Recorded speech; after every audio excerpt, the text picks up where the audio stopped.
les doy la bienvenida a todos y todas. Estamos muy agradecidos que nos vengan a acompañar a nuestro último evento virtual temático que estamos dando desde el Centro Psicosocial.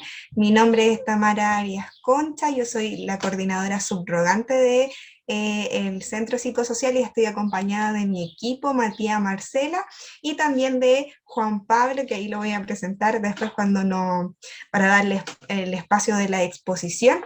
Bueno, también contarles un poquitito de nosotros. Nosotros somos el Centro Psicosocial José Luis Ser de Arce, pertenecemos a la Escuela de Psicología de la Universidad del Biobío. Nosotros estamos, si bien funcionamos por nuestras redes sociales que van a ser posteadas en el chat de esta plataforma, también tenemos un centro físico que se encuentra en población Llanza número 52, al lado de el Hospital Herminda Martín de aquí de Chillán.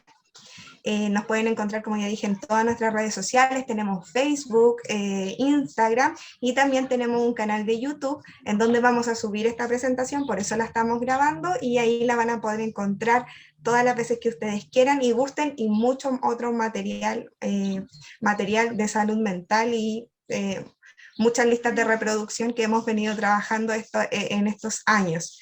Nosotros entregamos un servicio público que es 100% gratuito en salud mental y bienestar a la comunidad. Abordamos áreas clínicas, educacional, comunitarias y organizacionales, y actualmente nos encontramos trabajando con muchas redes de la región de Ñuble, porque a nosotros nos interesa mucho apoyar a instituciones, organizaciones, empresas, agrupaciones, colectivos, etcétera, de todas las regiones de Ñuble, y nos da mucho gusto que nos acompañen aquí con ustedes. También les voy a dar el espacio, ahora les voy a presentar a Juan Pablo. Juan Pablo es kinesiólogo, experto en gerontología social y geriatría, especialista en políticas públicas sociosanitarias, en apoyos y cuidados para personas mayores, la prevención y promoción del envejecimiento activo. Es un trabajador del Servicio Nacional del Adulto Mayor Senama. Así que, Juan Pablo, te dejo el escenario a tu disposición y que te presentes también con la gente. Muchas gracias, Tamara, muchas gracias al Centro Psicosocial por la invitación. Bueno, y para no demorar más, comencemos con la presentación. Ahí les voy a contar un poco quién soy, qué es lo que hago, y la idea de presentar este tema y el porqué de lo importante de presentarlo. A ver, vamos a ver. ¿Se ve ahí? Se ve perfecto, Juan Pablo. Ya, espera, voy a usar la vista de...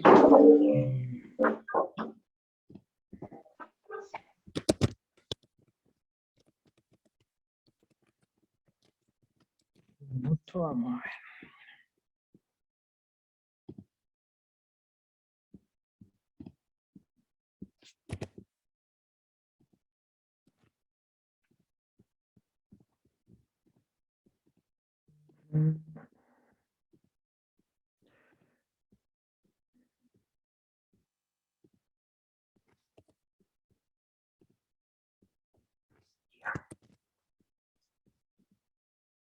Vamos a ver si es que funciona ahora. Compartir pantalla.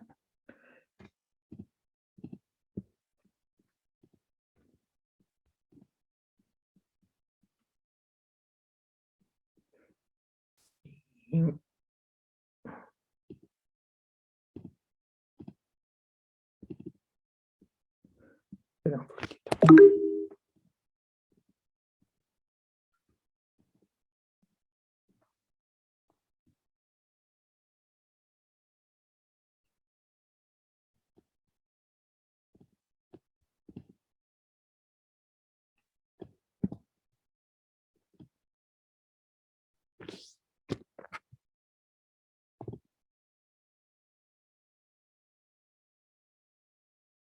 Estamos casi.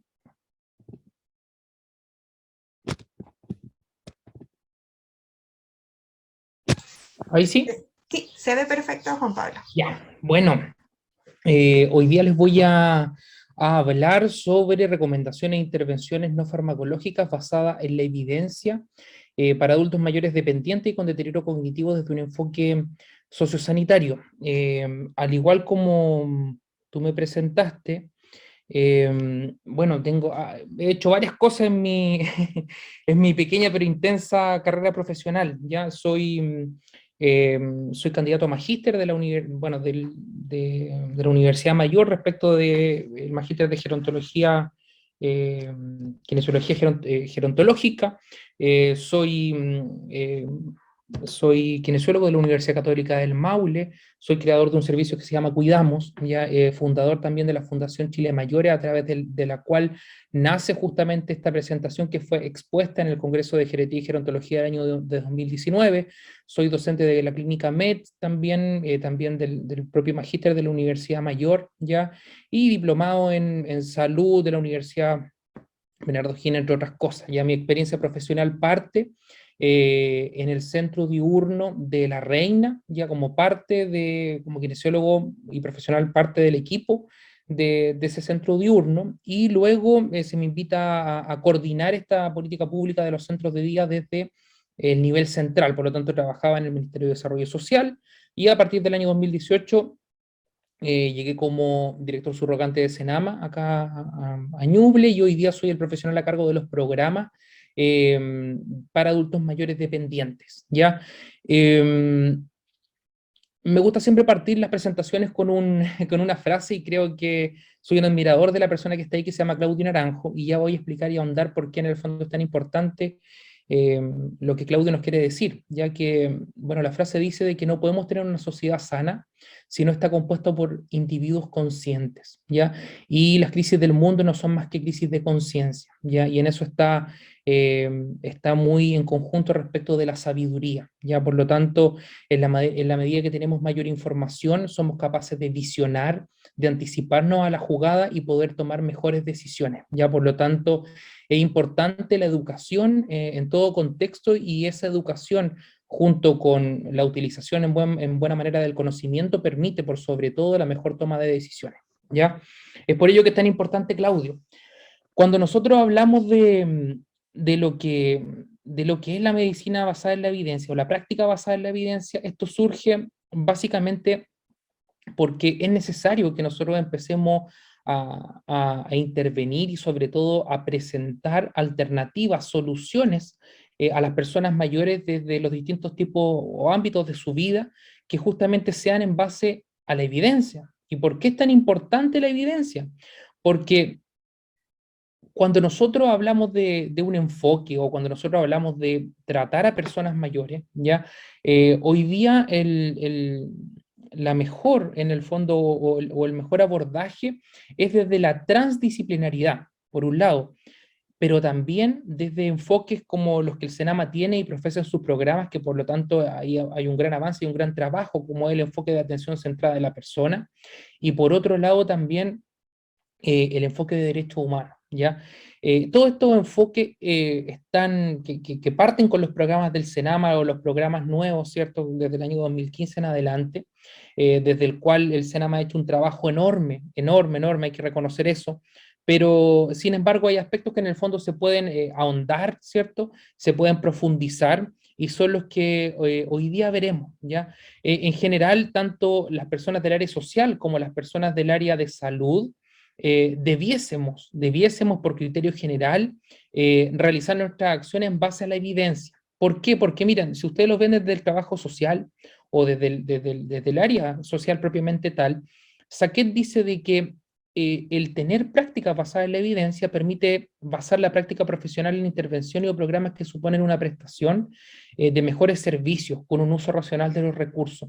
Y eso justamente desde un contexto público buscamos la optimización del recurso, ya sobre todo que los per cápita o los recursos públicos que se destinan a las personas mayores cobren o tengan un mayor valor social, ¿cierto? Y por otro lado, asegura que que los profesionales, ¿cierto? Que encuentran estos hallazgos y los fundamenten, demuestran empíricamente sus actuaciones, por lo tanto, lo que genera son resultados eficaces y efectivos. Y también el mayor de los beneficios es que permite minimizar los riesgos del quehacer profesional. Y vaya que es importante.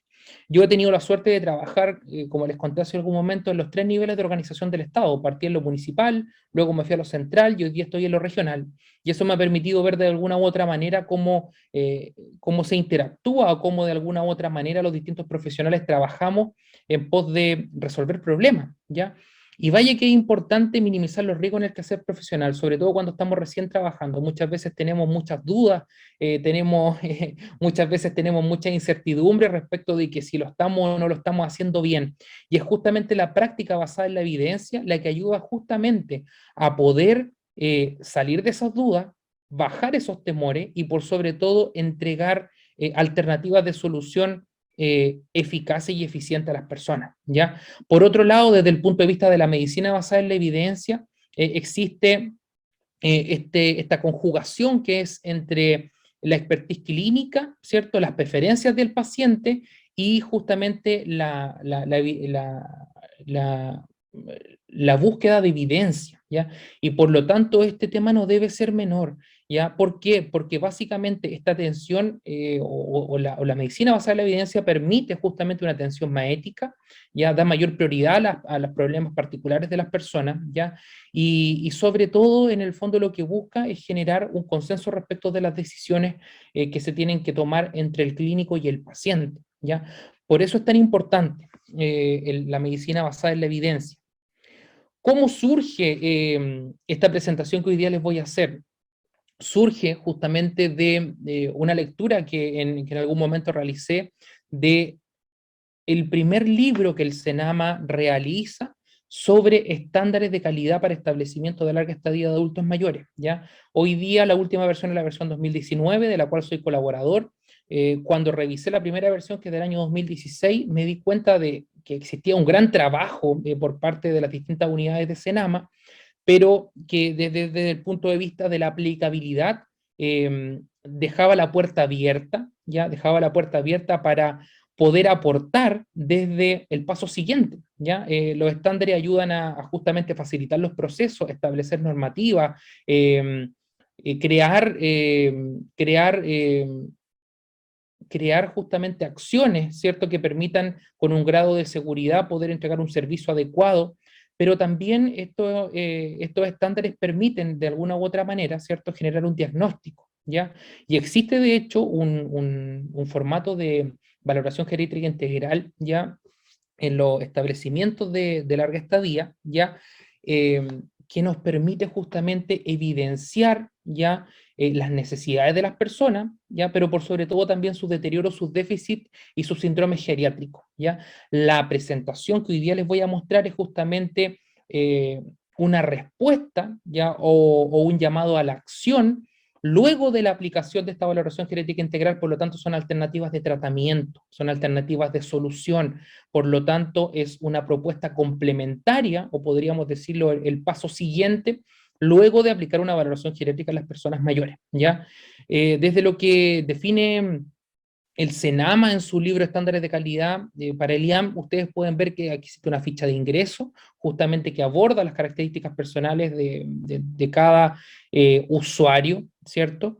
Y evalúa aspectos que son biomédicos, funcionales, mentales, sociales, ¿cierto? Y luego existe una derivación, una evaluación secundaria que justamente busca ahondar en estas mismas dimensiones biomédicas, funcional, mental y social a través de distintos test, ya pruebas, ya las primeras test y pruebas, ya que ustedes ven ahí, por ejemplo, el Confusional Assessment Method, la escala de riesgo de Dalton, la escala de Norton, el índice de CAT, de Bartel, el cuestionario de Pfeiffer, etcétera, son en su gran mayoría pruebas de tamizaje, ¿ya? O de screening, que lo que hacen en el fondo es poder decir si existe o no existe una alteración, ¿ya? Por lo tanto, las pruebas que siguen son pruebas que en el fondo permiten evidenciar un deterioro, ¿ya? O un déficit, o el origen de ese deterioro o déficit. ¿Para qué?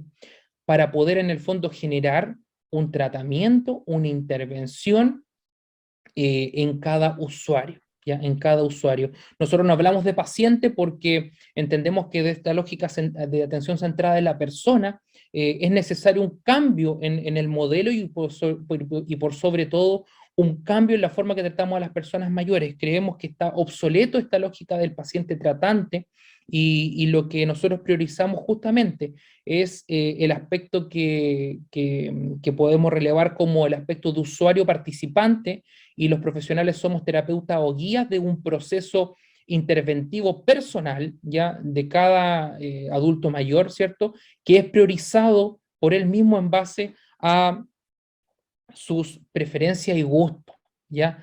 Yo siempre digo por ahí, doy el ejemplo de que llega la señora Juanita en el fondo y dice que quiere a fin de año bailar un tango con su esposo, ¿cierto? Y tiene múltiples, la señora Juanita cojea, tiene obesa mórbida, tiene algunas enfermedades comorbilidad en el fondo, y todas estas herramientas de valoración genética integral están al servicio de la persona, ¿ya? Pero por sobre todo de los profesionales a fin de poder determinar, ¿cierto? Diagnosticar y generar un plan de intervención adecuado para esa persona mayor en base a sus prioridades y necesidades, ¿ya? Por lo tanto, esta valoración genética integral lo que nos ayuda es justamente a ver a nosotros los técnicos si es que el camino que decidimos tomar priorizado por esta persona tiene efecto o ha sentido cambio, ¿ya? Por lo tanto, es importante justamente entender de que la piedra capital de los servicios sociosanitarios es la valoración genética integral, pero por sobre todo la historia de vida de la persona, sus preferencias y sus gustos, ¿ya? Desde esa premisa podemos establecer justamente un plan de atención individual, ya que permita justamente satisfacer las necesidades particulares de ese individuo o de esa persona o de ese usuario, como usted lo quiera ver. Por lo tanto, cuando nosotros vamos a ofrecer algo o una intervención para poder satisfacer las necesidades de esta persona mayor, es justamente donde existen distintos niveles de evidencia. Ya existen evidencia del tipo 1A al tipo 4. Ya por lo tanto, siempre la evidencia que va a ser más considerable va a ser la evidencia tipo 1A. Ahora, esto depende también, depende del contexto, depende del lugar, depende de la persona. Por lo tanto, siempre es necesario tener en conciencia de que van a haber distintos tipos de niveles de evidencia y por lo tanto distinta evidencia que puede ser utilizada de distinta manera, ¿ya? Por lo tanto, tenemos que adecuar los niveles de evidencia al contexto clínico o a la situación en la cual nos encontramos. Vamos a partir hablando del área biomédica, ¿ya? Y nos vamos a centrar en particular en los test de tamizaje y vamos a ir haciendo de alguna u otra manera una revisión del instrumento, ¿ya? Y por otro lado, vamos a ir viendo qué dice ya las revisiones sistemáticas, ¿cierto? Los metaanálisis de los cuales en el fondo seleccioné respecto de cómo prevenir, tratar o mejorar o evitar algunos de estos tipos de síndromes geriátricos, ¿ya? Por lo tanto, cuando nosotros vamos a evaluar el área biomédica, lo primero que aparece justamente en este formato de Senama de valoración genética integral es este instrumento que se denomina CAM, ¿ya? Se llama Confusion Assessment Method, o método de evaluación de la confusión, ¿ya? Esto en el fondo lo que evalúa es delirio, ¿ya? ¿Y cómo se clasifica el delirio, ¿ya? El delirio dice que para ser clasificado una situación como delirio, lo primero que tiene que existir es que tiene que haber un inicio agudo o un curso fluctuante más inatención de la persona mayor. Por lo tanto, lo que hay que preguntarse es si es que cambió el estado mental del usuario, del paciente respecto de su estado basal, si esto es fluctuante. Por lo tanto, si esas preguntas son sí, justamente en el fondo ya podemos decir que hay un inicio agudo o curso fluctuante. Por otro lado, respecto a la inatención, es necesario preguntarse si la persona tiene dificultad para mantener la atención. Por lo tanto, al cumplir con los puntos 1 y 2, ya tenemos que ver si se da el 3 o el 4 para efectivamente decir si es delirium o no. Por lo tanto, lo que tenemos que preguntarnos es si desde el punto de vista existe una alteración del pensamiento. Vale decir si este es incoherente o ilógico, ¿ya? Y por otro lado, si su nivel de conciencia, ¿qué tipo de nivel de conciencia existe? Si está hiperalerta, letárgico, con sopor o en coma, por lo tanto, si tenemos 1 más 2, ¿cierto? O sea, el inicio agudo más, de cursos fluctuantes más la inatención, sumado a 3 o 4, pues nosotros podemos decir que esta persona está cursando un delirio, ¿ya? Este tipo de delirium pueden ser de carácter hipoactivo, hiperactivo o mixto, ¿ya? Y bueno, y, ¿y cuáles son los factores en el fondo, o qué hacemos que si una persona mayor tiene delirium? ¿Ya? ¿Qué hacemos cómo lo podemos evidenciar? Primero que todo tenemos que entender de que existen factores que son predisponentes del delirium, ¿ya? Uno de esos factores, por ejemplo, tener 75 años o más, ¿cierto? Si esa persona tiene deterioro cognitivo o tiene demencia, ¿ya? Si existe una historia previa de delirium, ¿ya? Si existe dependencia funcional, a mayor dependencia funcional, o sea, si las personas son dependientes moderados, severos o totales, va a existir mayor incidencia de delirium. Si existe algún déficit visual o auditivo, por supuesto. Si existe alguna depresión, si existe abuso de sustancias, ¿cierto? O también si existen comorbilidades y también de esas comorbilidades el grado de severidad, ¿ya? Y también el Parkinson y los accidentes cerebrovasculares son factores predisponentes de los delirios, ¿ya?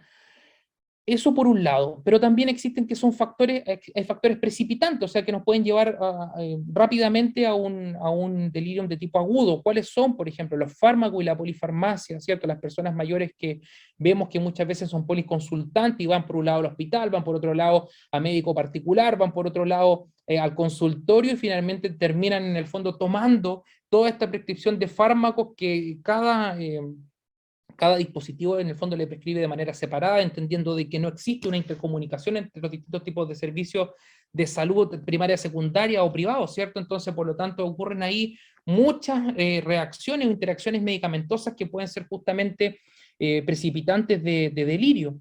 Las restricciones físicas ya importante ahí, sobre todo el tema de las contenciones físicas, se ha visto que en el fondo lo único que hacen en el fondo es no aumentar la incidencia de delirio y por lo tanto existe también una campaña de parte de Senama y por sobre todo de organismos internacionales de eliminar las restricciones físicas, ¿ya? Eliminar las restricciones físicas. Las sondas también, el uso de sondas, por ejemplo, también son eh,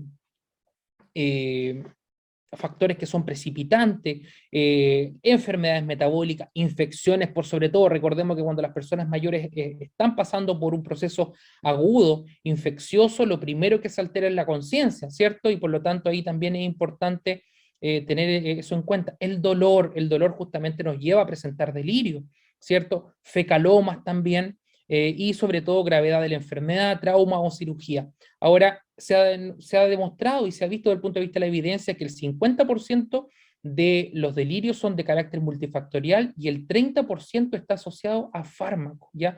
Por lo tanto, importante la labor, más que de los médicos, de los químicos farmacéuticos, justamente en poder ordenar, ¿ya? De manera adecuada los medicamentos, de alguna forma el programa o el tratamiento farmacológico de las personas mayores a fin justamente de evitar los delirios. Ahora, ¿qué muestra la evidencia respecto del manejo preventivo? ¿Cuáles son las recomendaciones? ¿Cómo se pueden prevenir los delirios? Sobre todo cuando estamos hablando de personas que son dependientes, o sea, cuando hablamos de personas que requieren de supervisión física, ¿ya? O de apoyo, disculpen, las personas dependientes se definen como las personas que requieren de supervisión visual o apoyo físico para realizar actividades básicas de la vida diaria, como cuáles: comer, vestirse, arreglarse, bañarse, continencia urinaria, continencia fecal, subir escalones, deambular más de 50 metros, todas aquellas personas que en ese ámbito, que son actividades básicas, las cuales están relacionadas con el autocuidado, requieren justamente de una ayuda o una supervisión visual, son personas que se catalogan como dependientes, ¿ya? Por lo tanto, a mayores actividades que hay que supervisar, mayor es la dependencia. Y también existen distintas esferas de dependencia. Está la esfera básica, que tiene que ver con el autocuidado, está la esfera instrumental, que tiene que ver con el entorno o la participación con el medio, tomar micro, manejar dinero, concurrir a citas, ¿cierto?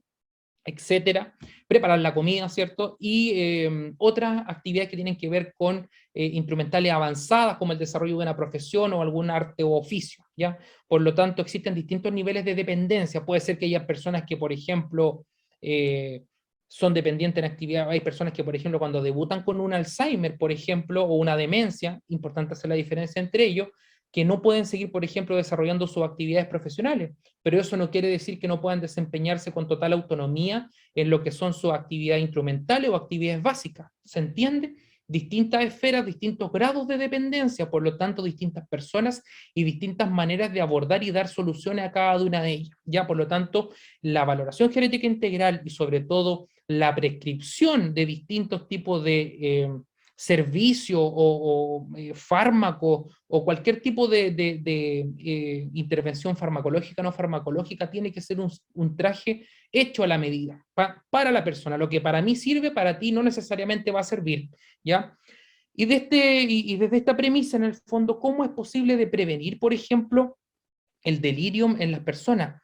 Importante, por ejemplo, diferenciar entre día y noche. ¿Y a qué me refiero? Cuando las personas están en un establecimiento de larga estadía, cuando están en su casa, es importante poder generar acciones, ya por ejemplo, como cerrar las cortinas, ¿cierto? La persiana, para que las personas difieran entre lo que es el día y la noche.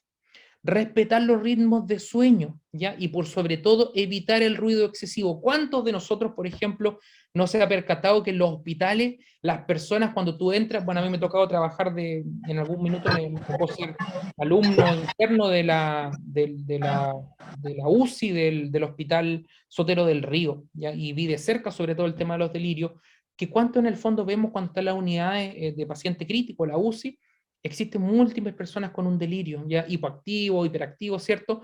Pero tú estás viendo de repente que a las 11 de la noche están pasando, por decirte, la enceradora o están haciendo aseo. Entonces, esas situaciones son justamente las que pueden promover la aparición de un delirio. Entonces, es importante, por ejemplo, evitar el ruido excesivo. Más adelante vamos a ver que también, por ejemplo, a las personas que están más severas se le colocan, por ejemplo, tapones en los oídos durante la noche a fin de evitar eso, ¿ya? Es importante la orientación repetitiva, ¿ya? Por parte del personal o por parte de los familiares, y también instaurar, por ejemplo, calendarios, relojes, etc. Es importante transmitir calma, ¿ya? Y esta calma se transmite a través de dos componentes que tiene el lenguaje, ¿ya? Uno, que es la kinésica, y otro que es la fonética, ¿ya? Es importante, en el fondo, cuando uno quiere entregar un mensaje, entregarlo con un tono de voz calmo, y sobre todo del punto de vista de la kinésica, que es el uso de la corporalidad o el movimiento para expresar algo.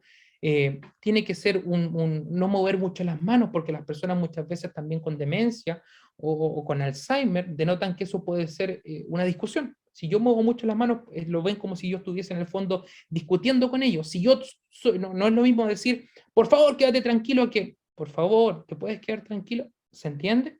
Entonces, son importantes cuidar esos dos factores del lenguaje, esas dos dimensiones del lenguaje, ya que muchas veces nos traen muchos problemas, sobre todo también hoy día en este tema de las redes sociales o del WhatsApp, porque finalmente esos dos elementos, sobre todo en WhatsApp o en cualquier red social, se eliminan. Se elimina la fonética y la proxémica, dos componentes súper importantes, y es por eso que muchas veces se generan muchos problemas, ¿o no? No es lo mismo decir, no sé, un disparate por decir una cosa, ¿cierto? Y sabemos los múltiples significados que en los modismos chilenos nos tiene la palabra weón, ¿cierto? No es lo mismo decir, oye, weón, hay que decir, oye, ¿cierto? ¿Se entiende? Entonces, es importante justamente poder tener en consideración estos dos factores del lenguaje, fonética y proxémica, o sea, y kinésica. El uso de artefactos de apoyo sensorial, ya las personas, por ejemplo, cuando van al baño, existen luces que se prenden automáticamente, existen, por ejemplo, también distintos tipos de ayudas técnicas que en el fondo permiten a las personas, en el fondo, poder mejorar su input sensorial, y por lo tanto, como el input sensorial es de mayor calidad, la integración a nivel cortical va a ser también de mayor calidad, y por lo tanto la respuesta, el output o la respuesta efectora también va a ser de mayor calidad, ¿ya? Por lo tanto es importante justamente el apoyo sensorial y evitar las restricciones físicas. No lo haga, no lo haga. Lo único que usted va a hacer al contener, al amarrar a una persona mayor, es agitarla más, ¿ya? Obviamente hay algunos tipos de contenciones que en el fondo tampoco son contenciones, sino que en el fondo son restricciones cuando las personas, por ejemplo, tienen inestabilidad de tronco, que es a fin de que esa persona no se vaya hacia adelante, ¿cierto? Y pueda tener algún traumatismo, ¿cierto? En esos casos obviamente se entiende porque hay un bien mayor, porque el fin no es en el fondo restringir, sino que en el fondo es proteger, es distinto. ¿Ya? Y por sobre todo favorecer la presencia del cuidador o lo que denominamos dentro de los distintos tipos de dispositivos sociosanitarios, el profesional de referencia. ¿Ya? Y el profesional de referencia no necesariamente tiene que ser un profesional, puede ser un cuidador, ¿ya? Que conozca la historia de vida de la persona, que conozca los gustos y las preferencias, ¿ya? Porque va a ser desde ese ámbito, ya que la psicología lo conoce muy bien, ¿cierto? Del cual nosotros nos vamos a poder tomar, o también desde la terapia, ¿cierto? Ocupacional, digo, para poder en el fondo trabajar o para en el fondo poder entregar algún tipo de ayuda. Es importante conocer a lo que a la persona le gusta o lo que les gusta y apoyar la visita de los familiares cercanos. ¿Ya? ¿Por qué? Porque dentro de las múltiples cosas que he visto por ahí también, que las personas, por ejemplo, con demencia o con Alzheimer, si bien dejan de tener un procesamiento lógico del punto de vista del córtex frontal, lo que se estimula más es la toma de decisiones en base, se ha visto, al plexo solar, a lo que las emociones dictan, y por lo tanto siempre van a poder en el fondo actuar desde la emocionalidad, y desde esa emocionalidad o desde ese cariño, esa toma de decisiones va a ser una buena toma de decisiones también, ¿ya? Por lo tanto, las personas mayores con demencia pueden tomar decisiones, ¿ya? Obviamente dependiendo del tipo de decisión, ¿ya? Y recomendación, evitar deshidratación y sobre todo mejorar la nutrición. Recuerden de que existe un fenómeno que ocurre en la adultez mayor, que es la pérdida de la sensación de sed, y cuando se pierde la sed se disminuye la ingesta de agua, por lo tanto es importante estar hidratando o tener puntos de hidratación para las personas mayores. Evitar el uso de fármacos de riesgo, ¿ya? Es importante explicar los procedimientos. He visto de repente en los hospitales, ¿cierto? O en los mismos el IAM, ya de distintas partes del país, que en el fondo se llega y en el fondo y se hace un procedimiento sin explicar. Es como que en el fondo yo estoy durmiendo y de repente llega un grupo de personas y me empieza a mover y todo. Cualquier persona se va a agitar, ¿o no? En cambio, si yo llego en el fondo y digo, don Miguel, buenas tardes, soy Juan Pablo Romero, kinesiólogo, y vamos a hacer un protocolo de movilidad activo asistida, ¿cierto? Y tiene por objetivo mejorar su rango articular, qué sé yo, mejorar la función cardiopulmonar, etcétera, etcétera, ¿cierto? Y esa persona lo puede entender, ¿ya? Por lo tanto, no es llegar y hacer, es importante explicar, evitar la rotación excesiva de personal. Bueno, hay algo que vaya que cuesta, sobre todo pensando muchas veces que las labores de cuidadora no son bien remuneradas, ¿cierto? O muchas veces existe esa alta rotación porque las personas también tienden a confundirse. ¿Ya? Es importante sobre todo la adecuada analgesia de las personas mayores. Ya existe hoy día lo que se llama un ascensor analgésico, ya donde se tiene que ir en el fondo generando, prescribiendo distintos tipos de fármacos en la medida que la persona responde a ese tipo de fármaco, ¿ya? Y por otro lado también una adecuada saturación, ya saturación ojalá mayor de 95, ya cosa a fin de evitar una hipoxemia, ya sobre todo entendiendo de que a menor cantidad de oxígeno en la sangre y menor irrigación en los tejidos, justamente las personas mayores también pueden presentar algún tipo de delirio, ¿ya?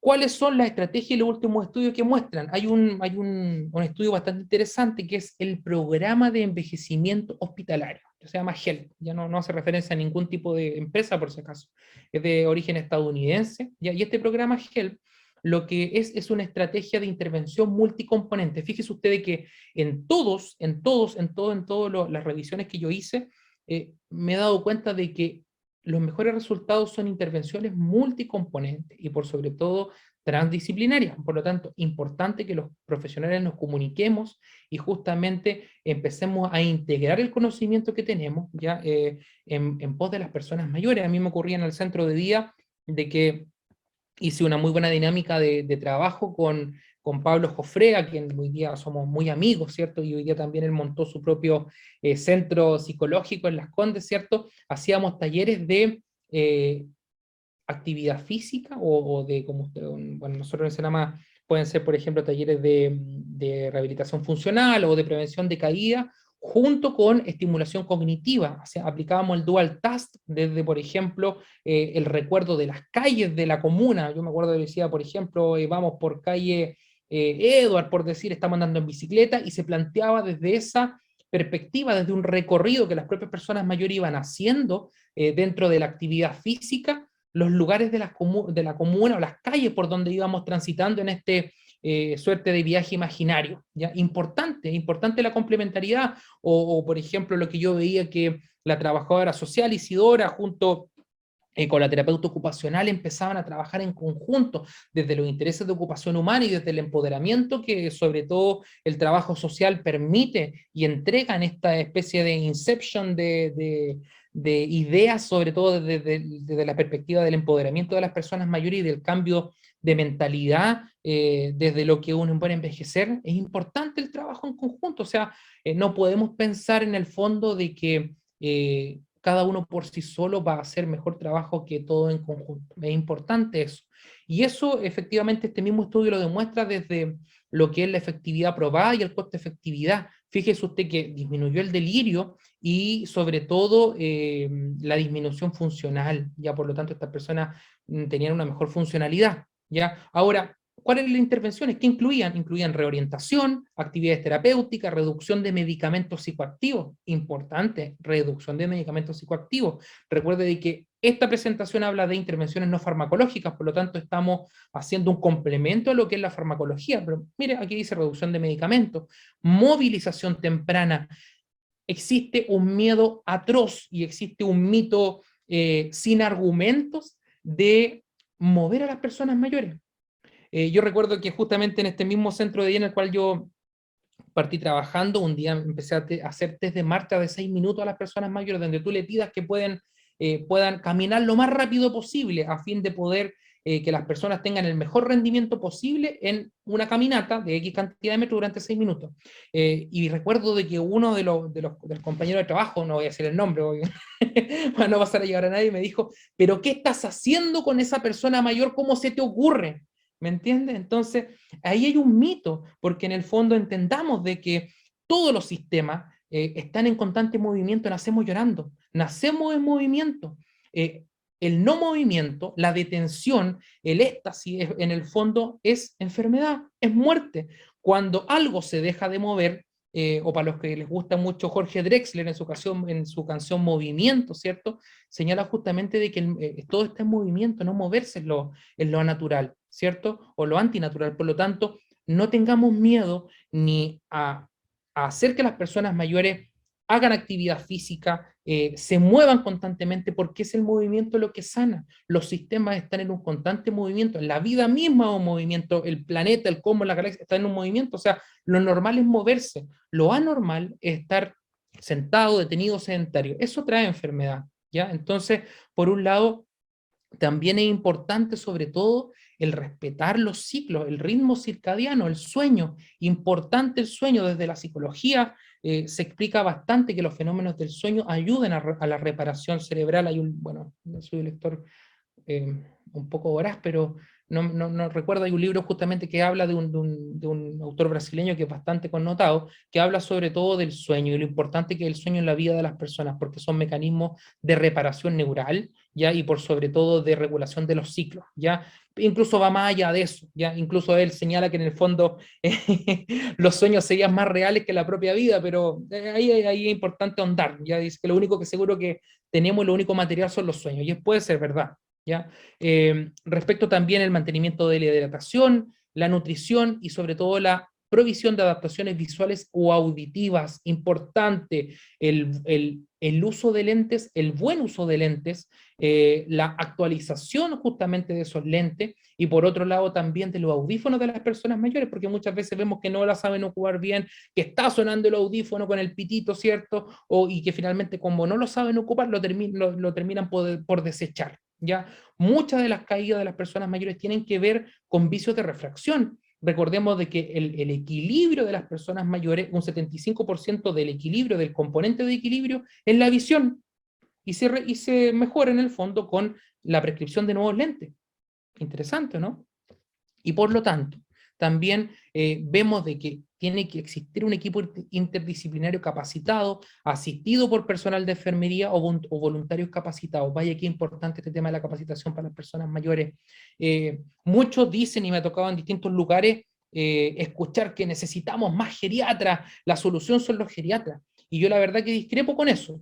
Yo creo que, si bien sí efectivamente necesitamos más geriatras, yo creo que necesitamos más especialización de los profesionales que ya estamos y también mayor libertad del punto de vista de la primera atención. ¿Ya? Existen muchas cosas que un profesional bien capacitado, con años de instrucción o con expertise, puede justamente resolver o también tiene la capacidad de, si no resuelve, puede derivar. Por lo tanto, es importante terminar con esta especie de jerarquización médica, que la verdad que lo único que genera un cuello de botella es la salud pública, ¿ya? Es importante poder hacer un cambio en eso, ¿ya? Entendiendo de que hoy día el sistema educativo universitario es uno de los mejores de Sudamérica y sobre todo la validación del punto de vista de los componentes técnicos que se entregan cada malla curricular y cada universidad que está acreditada, hace que, que los profesionales que salgan de esas universidades sean capaces de diagnosticar, ¿ya? Y justamente este estudio hace un llamado justamente a la capacitación, ¿ya? Y no solo un llamado a la capacitación, sino desde lo netamente formal, a través de magíster, diplomados, cursos, no, desde justamente desde el querer aprender, ¿ya? Desde lo autodidacta. ¿Ya? Y también sobre los factores críticos y qué obtuvieron ellos, por ejemplo, un ahorro en los costos de atención médica por usuario de aproximadamente $9.000 por año. Increíble. ¿Ya? O sea, la especificidad ayuda a la resolutividad, ¿ya? Es importante tener en consideración eso. Bueno, ¿y qué es lo que hacía este estudio multicomponente para prevenir el delirio en los pacientes hospitalizados adultos mayores? Hacía de que, por ejemplo, del punto de vista cognitivo, hacía una orientación a la realidad. Pasaba, por ejemplo, en las mañanas una persona diciendo, buenos días, hoy día es miércoles 10 de noviembre, son las 18:30 horas, ¿cierto? Y estamos en una presentación de sépsico, ¿cierto? Etcétera. Ya, por lo tanto, eso se hacía constantemente. Había un protocolo de actividades terapéuticas, ¿ya? Desde el punto de vista de la deprivación del sueño, por ejemplo, había un protocolo de no farmacológico de sueño, un tecito, una leche caliente a las personas mayores le ayuda al sueño, ¿ya? O un protocolo justamente de mejora del sueño. Contra la inmovilización, ¿qué se hacía?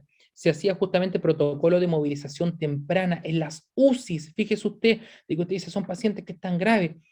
En la UCI cobra especial valoración el trabajo del kinesiólogo, sobre todo porque cuando movilizamos a los pacientes nos damos cuenta de que se reduce la severidad de la condición y por otro lado el número de días de cama de las personas que están en UCI, por el solo hecho de moverlas, ¿ya? Y hay todo un trasfondo terapéutico, ¿ya? Y sobre todo desde la kinesiología del por qué mover a las personas, justamente por esto, porque movimiento es salud, ¿ya?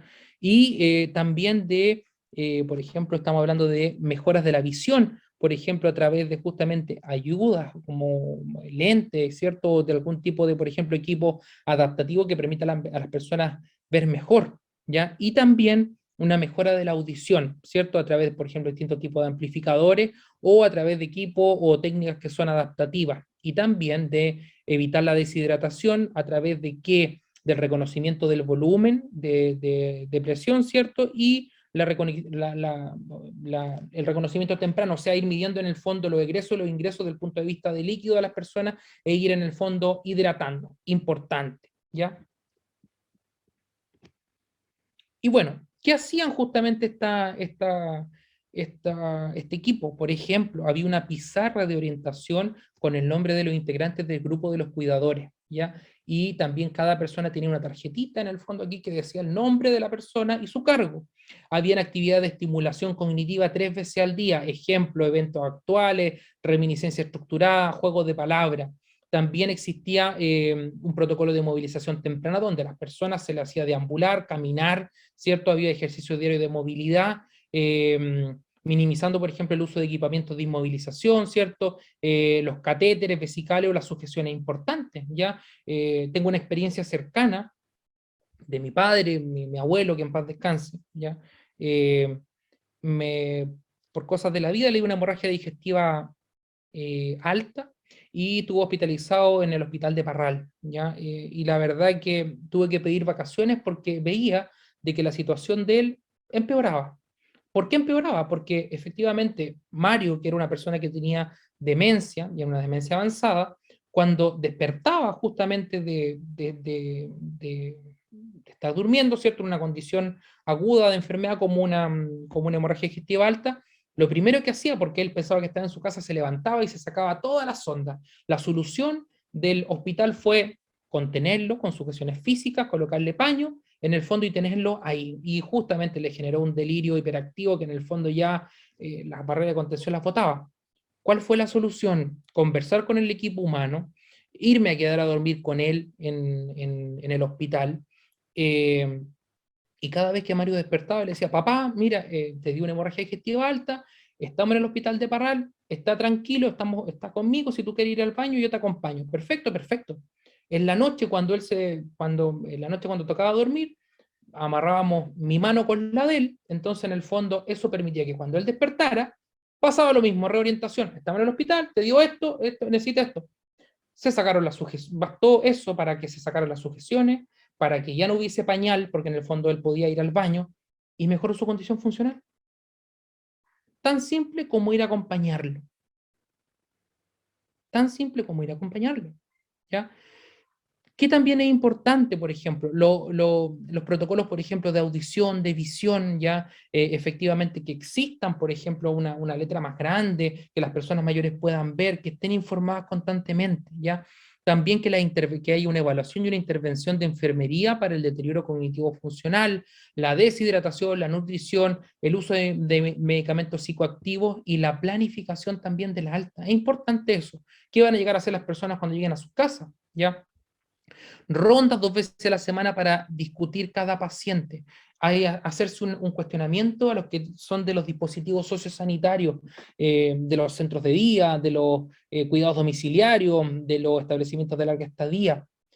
Hacemos reuniones de casos clínicos, vemos a las personas mayores en el fondo desde una perspectiva integral, o cada uno en el fondo, cada guaso, como se dice, con su parcela, ¿ya? O hacemos en el fondo la cosecha y la siembra juntos, o cada uno en el fondo siembra y planta lo que quiere y puede, ¿cierto? Es importante eso, ¿ya? Importante eso. En el último libro de Humberto Maturana, ¿ya? Justamente hace un gran llamado a eso, a dejar de competir y empezar a compartir, ¿ya?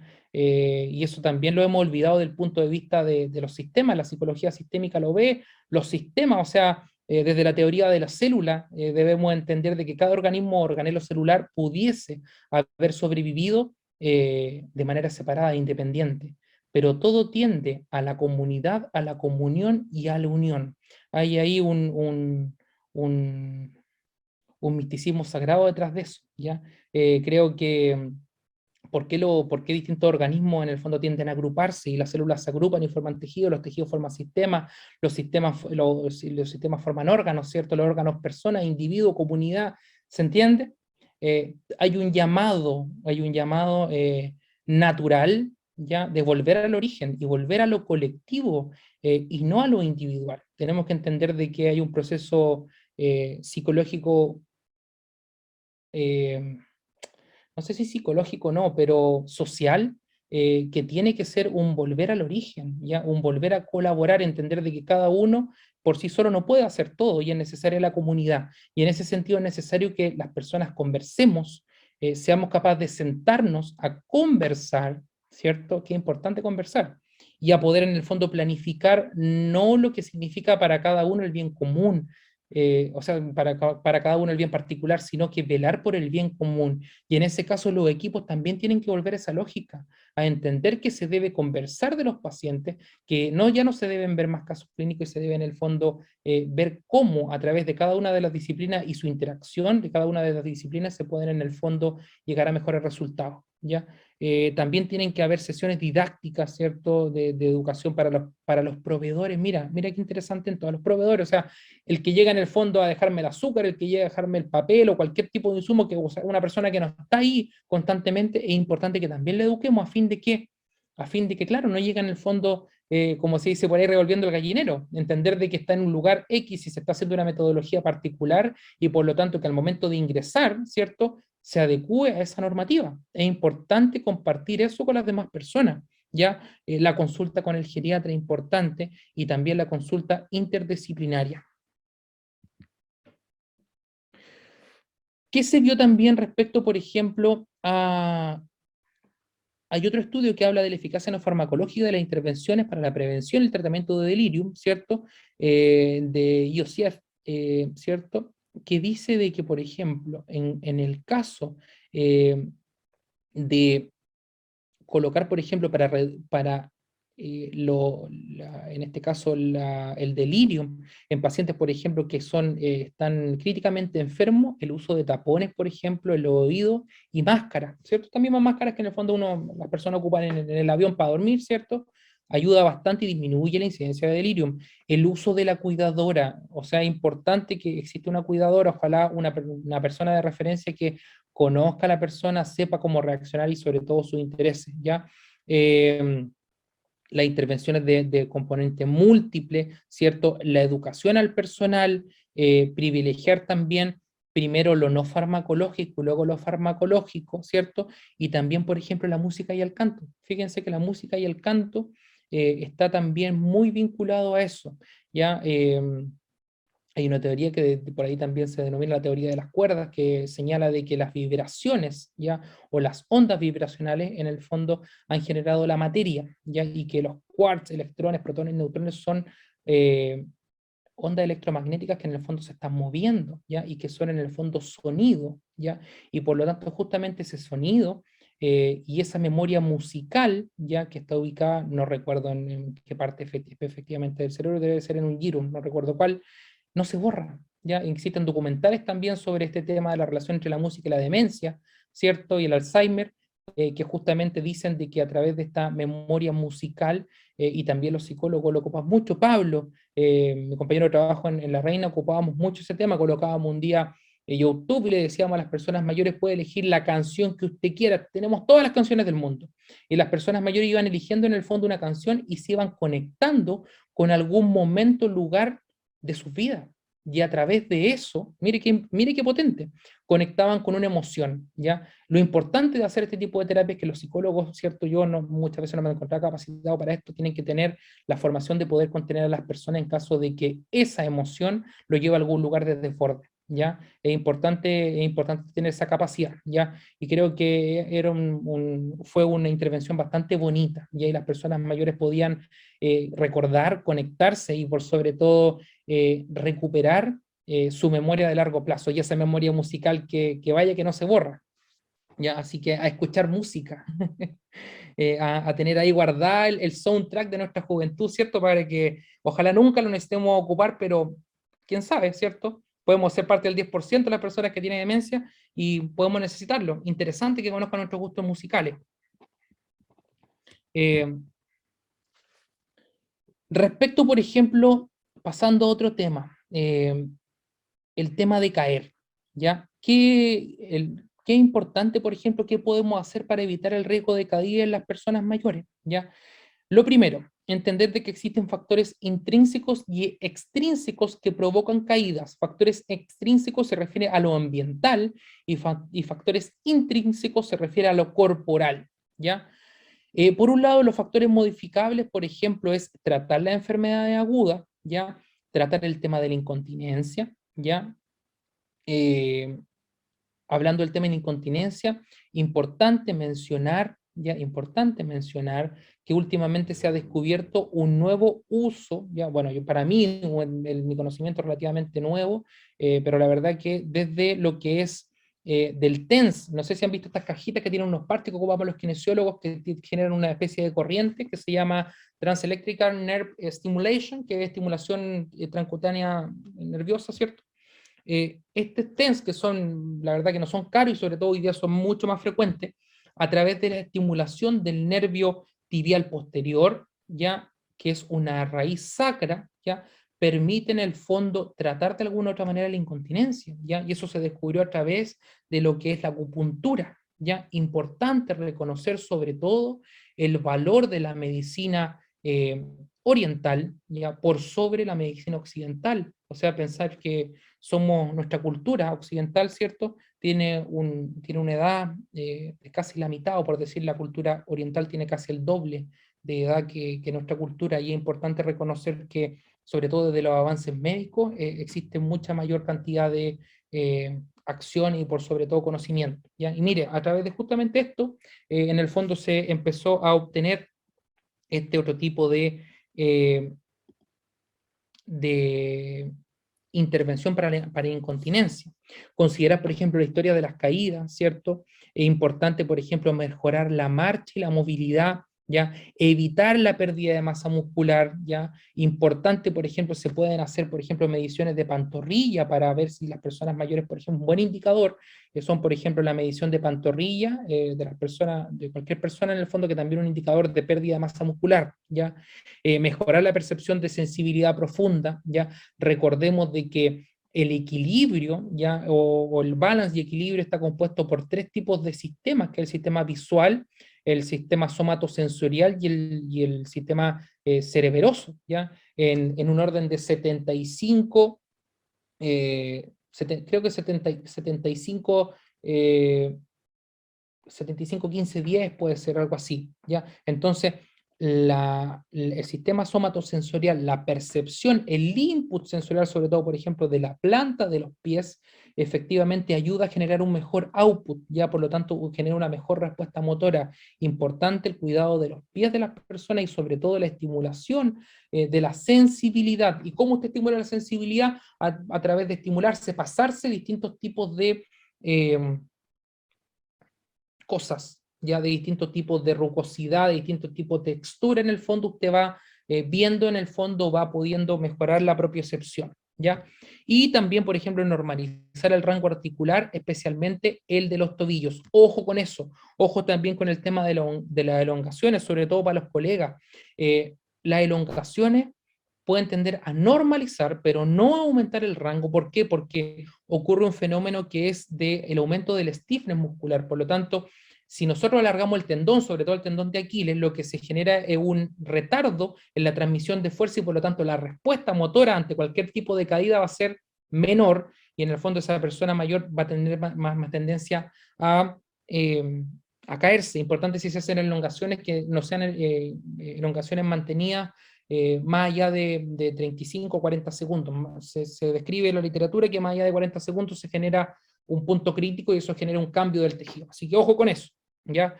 Compensar los déficits visuales, prever efectos secundarios de los medicamentos, ¿cierto? Los antihipertensivos ya generan un aumento de riesgo de caída, los diuréticos, ya los tranquilizantes, los antidepresivos, los inductores del sueño, importantes, generan o disminuyen el equilibrio o aumentan el riesgo de caída, ¿ya? Importante también a la hora que se los toma. Yo he visto personas mayores de repente que dicen, uy, si esta persona mayor no duerme nada. Claro, se toma el antihipertensivo, el diurético a las 10 de la noche, le empieza a hacer efecto una hora después, claro, en la noche se levantan 2, 3, 4 veces a orinar, claramente, tiene que haber ahí un orden eh, de lo que están tomando. Minimizar los riesgos hogareños, volvemos al tema de los factores extrínsecos, muchas veces la alfombra, el chopapino, el mueble, ¿cierto? Eso en el fondo eh, debiese en el fondo estar bien distribuido, ¿cierto? O sacarlo de frentón, ¿cierto? Por otro lado, también utilizar un buen calzado, ¿ya? Y por lo tanto también valorar la fragilidad, ¿ya? La velocidad de la marcha, la cual debiese ser de 1.1 una marcha de 1 metros por segundo, 1.1 metros por segundo, o no menor a 0,8 las personas mayores. Ya, por lo tanto, usted puede valorar la marcha, coloca una reglita en el fondo, una wincha en el piso y toma la distancia, cuánto demora la persona mayor en caminar cierta cantidad de metros. Fácil. En España, por ejemplo, se hace que han puesto cámaras, por ejemplo, en la entrada de los de la consulta del médico, del geriatra, antes de que la persona mayor ingrese. Entonces, en ese recorrido entre que se para y va a la puerta, se toma una velocidad de la marcha y obviamente esa velocidad de marcha es un predictor de fragilidad.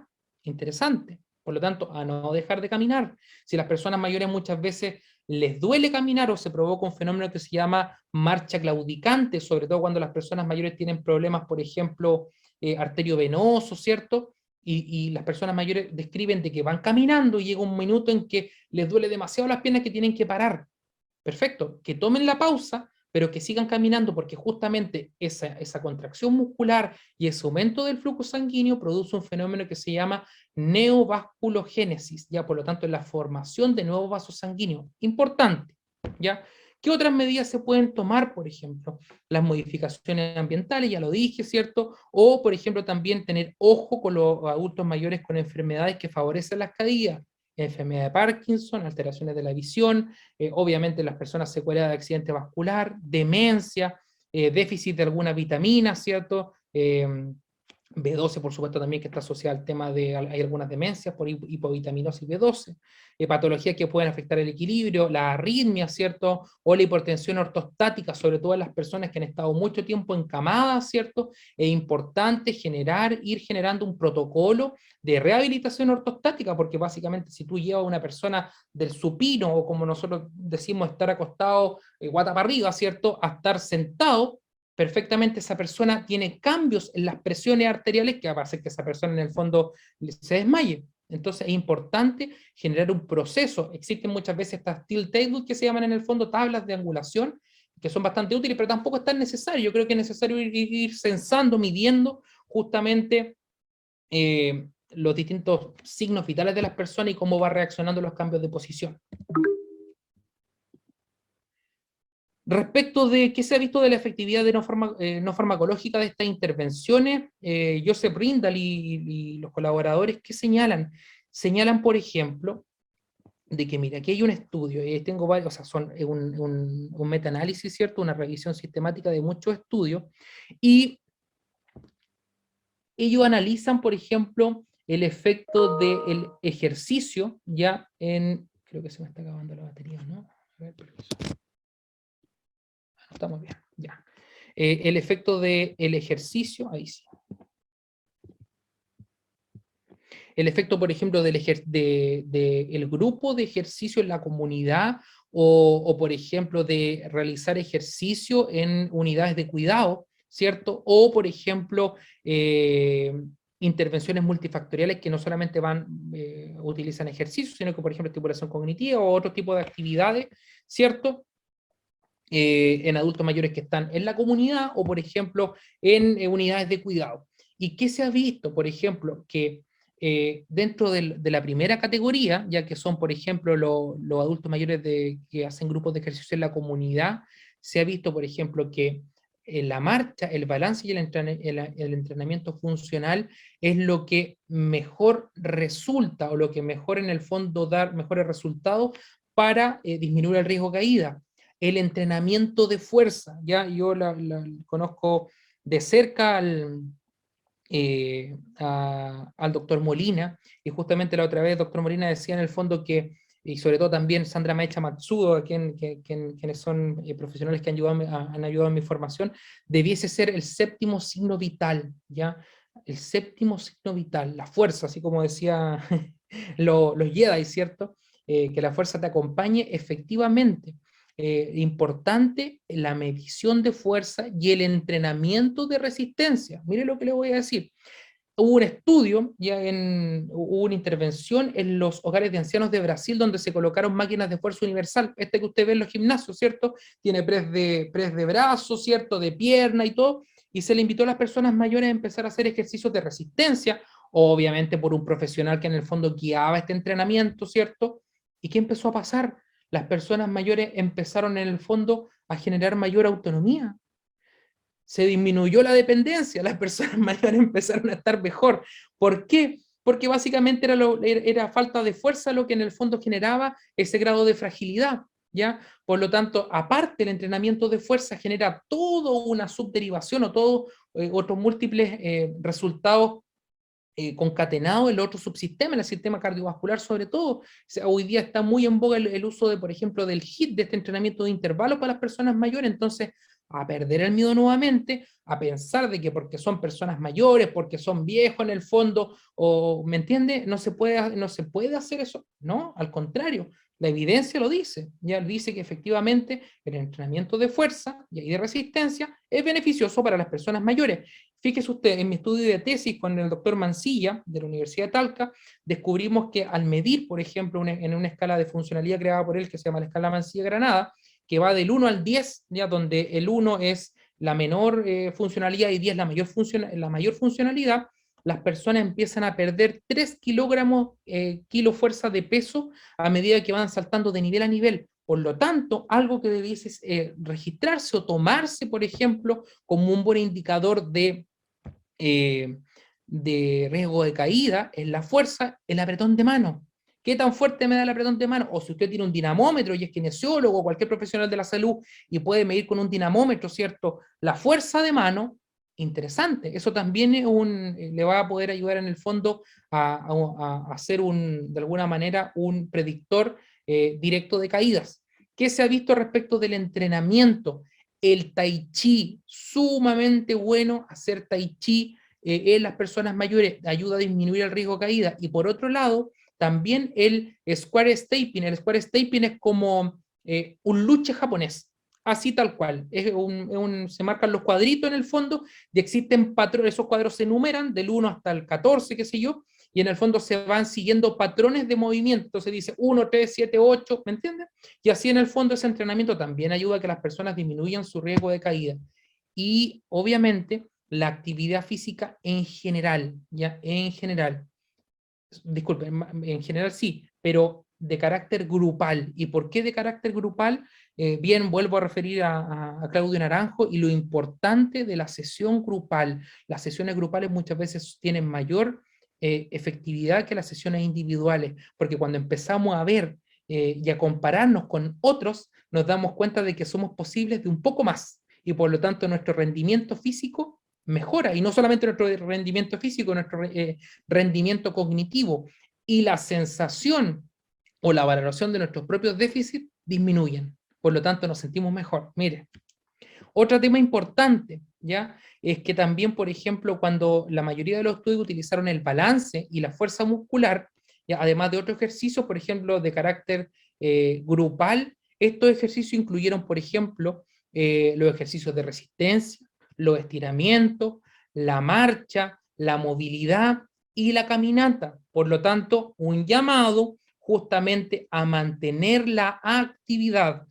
Se dice que el principal factor protector de la pérdida de dependencia, del riesgo de caídas, es la socialización, ¿ya? El mantenernos activos en la comunidad. ¿Y por qué? Porque cuando yo socializo, en el fondo, tengo mayor autonomía, esa autonomía me da la posibilidad de tomar decisiones respecto de qué hacer, ¿cierto? Y ese qué hacer me lleva a efectivamente generar un plan mental de cómo llegar a ese objetivo. Ejemplo, quiero ir a visitar a mi amiga y pasar pasar mientras en el camino a comprar pan o un quequito y llevar eso donde la señora Juanita que vive a 4 kilómetros y en todo eso tengo que tomar la micro. Por lo tanto, toda esa planificación que se hace de este objetivo que es la socialización ayuda a mantener a las personas con menor riesgo de caída, mayor funcionalidad. Por lo tanto, lo importante es que las personas hagan y se mantengan activas. Eso es lo único que es claro que en el fondo el primer factor protector contra la dependencia es la socialización, ¿ya? Ahora, el periodo de intervención de todos estos estudios que ustedes ven aquí arriba, ¿ya? Son de 3 a 4, de 3 meses, ya en 4 estudios, entre 6 y 9 meses, ya de 12 meses en 3 estudios, y hay estudios, por ejemplo, que tienen un seguimiento incluso de 2 años, ya en la mayoría de los estudios se realizaban ejercicios 2 a 3 veces por semana, importante, ya. Las intervenciones de ejercicio en todos los ensayos consistieron en entrenamiento de equilibrio y de fuerza, ya, equilibrio y fuerza, ya. Por ejemplo, marchar a pies del caso por alguna superficie inestable, qué sé yo, importante, ¿ya? Actualmente, sin embargo, dice que no hay evidencia en general de que el ejercicio reduzca las caídas en las instalaciones de cuidado, ¿ya?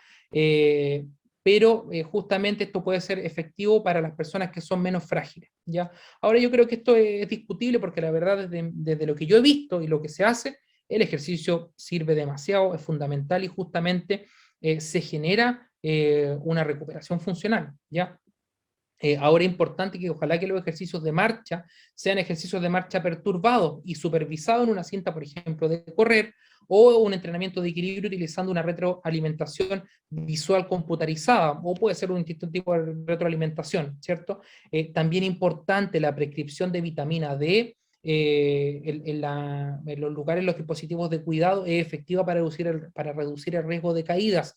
Recordemos que también de nada sirve tomar vitamina D, o sea, la vitamina D lo que hace en el fondo es tomar o fijar el colágeno, ¿ya? Y llevarlo en el fondo a generar matriz cartilaginosa o tomar el condroitin sulfato e ir a dejarlo al lugar donde se requiere que se pegue, se apose, o en el fondo reemplace o repare, ¿ya? Por lo tanto, también aparte de tomar vitamina D, ya es importante tomar sol, porque el sol justamente es un factor que gatilla la producción natural endógena de vitamina D, ¿ya? Entonces, si no tiene para comprar vitamina D, expóngase un ratito al sol, no más de media hora en el fondo, y eso le va a ayudar a sintetizar vitamina D, ¿ya? ¿Qué más? Las intervenciones se centraron, por ejemplo, bueno, las intervenciones que tuvieron también mayor en el fondo efectividad son justamente las que son de multicomponente, donde efectivamente está la medicación, existe una rehabilitación ortostática, ¿cierto? La modificación del ambiente, los protectores de cadera también se ha visto que son buenos, la reparación de los vicios de refracción, ¿cierto? Un buen calzado, ¿cierto? Los recordatorios y la retroalimentación, ¿ya? Por lo tanto, importantísimo el ejercicio y sobre todo las intervenciones multicomponentes, ¿ya? ¿Qué más? Tenemos también, hay factores que son, por ejemplo, pasando a otra dimensión, que son las úlceras por presión. Hay factores que son, por ejemplo, intrínsecos de justamente el generar úlceras por presión, la edad, el grado de conciencia, la malnutrición, la deshidratación, la movilidad reducida, la sensibilidad reducida, enfermedad grave, vasculopatía, incontinencia, medicación, ¿cierto? Y hay factores intrínsecos que tienen que ver, por ejemplo, con presión, rotura y fricción, que son mecanismos a través de los cuales también se generan estas úlceras por presión, microclima, humedad, que son 5. Y los factores agravantes de úlceras por presión, que por ejemplo, la extensión de la herida, el retraso de la cicatrización, la hipergranulación, la infección local, ¿cierto? Que puede llevar, por ejemplo, a osteoitis, a osteoartritis, el absceso, una fístula, ¿cierto? Y infecciones sistémicas que pueden llevar a una septicemia, ¿ya? Ahora, ¿qué podemos justamente hacer? Lo que se utiliza, por ejemplo, para actualmente evaluar el riesgo de úlceras por presión son la escala de Norton, ¿ya? Y justamente en nuestro país representa un indicador de calidad en la atención hospitalaria y por lo tanto también debiese ser un indicador de calidad de cuidados en los dispositivos. O sea, no debiesen en el fondo existir en dispositivos de cuidado personas con úlceras por presión, o debiese eso en el fondo mejorar, ¿ya? Y la curación de una úlcera por presión dice que es 2.5 veces más caro que la prevención. Últimamente se ha visto como un indicador de mal cuidado la aparición de úlceras por presión, ¿ya? Así que ojo con eso. ¿Y qué podemos hacer para prevenir las úlceras por presión? Movimientos posturales. Por ejemplo, las personas que están en cama debiesen cambiar de posición cada 2 o 3 horas. Todos conocemos ese reloj en el fondo que se le coloca, ¿cierto?, a las personas para que se genere movilidad, que muchas veces está pegado y nadie hace caso, ¿cierto? Entonces, o nadie, no existe una persona que diga, oiga, rote, cámbiese de posición, ¿cierto? En el caso de las personas con sillas de rueda, esto debiese ser, por ejemplo, cada 1 o 2 horas, ¿ya? Justamente la aplicación de esta escala se ha visto de que, si bien Norton es buena, existen escalas como la de Braden o la EMNA, que son mucho mejores.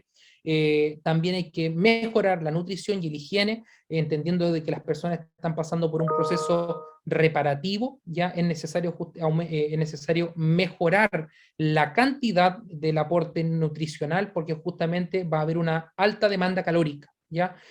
También dentro de las proteínas y vitaminas clave está la vitamina C más zinc y el colágeno y elastina. Ya existen dispositivos de descarga, que la verdad que no es muy fuerte, pero entiendo yo que hay, por ejemplo, soluciones humectantes e hidratantes, hay DDL que son apósitos, ¿cierto? Y hay otros dispositivos que son los SEM, que son dinámicos y no dinámicos, ¿ya? Pero por sobre todo los cuidados de la piel. Miren, ojo acá, dice, prohibido el masaje y la fragación cutánea a pieles de adultos mayores. Interesante, ¿ya? Y muchas veces se hace eso, ¿ya? Ahora, yo creo que más que el masaje justamente es la presión con la cual se ejerce el masaje. Hay que tener cuidado. Muchas de las personas mayores tienen fragilidad capilar. A mi padre le pasaba que justamente de repente él se rascaba y era como que si tuviese una telita de cebolla en el fondo, en los brazos, y se generaba una herida. ¿Ya? Entonces es importante eso hacerlo con cuidado. ¿Ya? ¿Y cuáles son los cuidados curativos?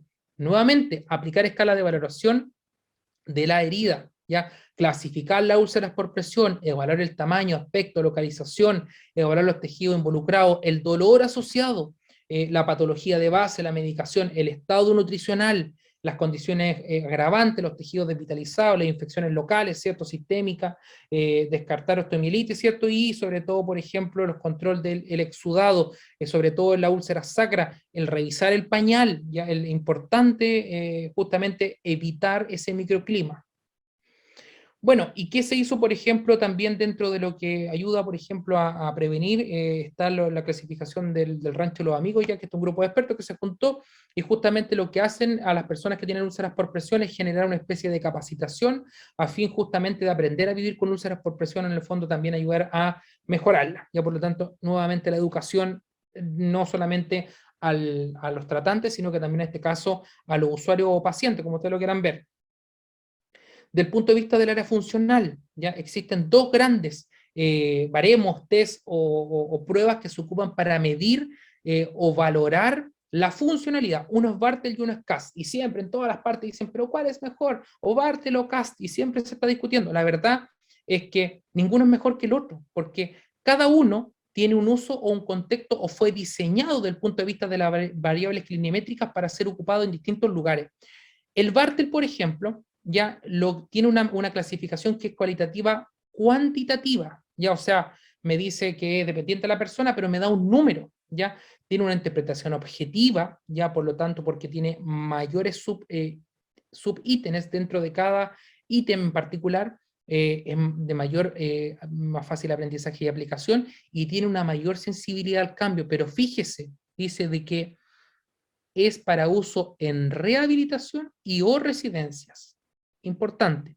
Mientras que CATS, en cambio, tiene una interpretación subjetiva, es de difícil aprendizaje, sobre todo la interpretación. Yo realmente veo los CATS y todavía tengo que ir a la tabla en el fondo para ver, porque dice todas menos esta, entonces es mucho más complicado. Tiene una menor sensibilidad al cambio y fíjese, es para uso en pacientes hospitalizados. Hospitalizados. Entonces, importante a lo mejor que los hospitales, antes de dar el alta a su paciente, puedan generar un Bartel de egreso, ¿ya? O junto con la epicrisis, a fin de que la persona que tome ese usuario paciente lo haga en el fondo con el conocimiento de cómo salió, ¿ya? Ahora, qué importante también del punto de vista de la funcionalidad y como hemos hablado de las distintas esferas de la funcionalidad, ¿cierto? Que existe funcionalidad en actividades básicas, en actividades instrumentales, ¿cierto? Y en actividades avanzadas. Hay una mnemotecnia, permiso, voy a aprender un poco.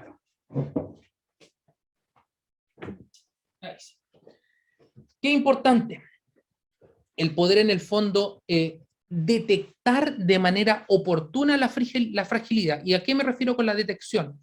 Está la autonomía, está la dependencia, son extremos opuestos. Y en ese proceso de cambio o en ese proceso de deterioro está la fragilidad, ¿ya? Por lo tanto, si usted se fija en el estudio que dice Frailty Consensus, a call to action, eso significa consenso de fragilidad, un llamado a la acción. ¿Qué señala ahí? Dice de que se puede clasificar a las personas como frágiles o prefrágiles. ¿Y por qué es tan importante clasificar la fragilidad? Porque usted en ese minuto puede revertir fácilmente este proceso y volver a la persona a la autovalencia. Y bueno, dice de que, por ejemplo, si tiene 3 o más sí, en el fondo, a las siguientes 5 preguntas que vamos a hacer a las personas mayores, usted se considera como frágil, pero si tiene 1 o 2, es prefrágil, ¿ya? Primero, dice fatiga, F, dice frail, en inglés frail significa frágil, y la F de fatiga dice, ¿estás fatigado? O sea, quiere decir, estás cansado.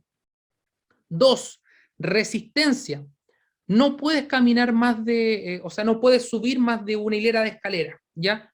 Del punto de vista aeróbico, ¿ya? No puedes caminar más de una, puedes caminar más de una calle, ¿ya? del punto de vista de las enfermedades, ¿tienes tú más de 5 enfermedades? Y por otro lado, pérdida de peso. ¿Has perdido tú más del 5% de tu peso en los últimos 6 meses? ¿Ya?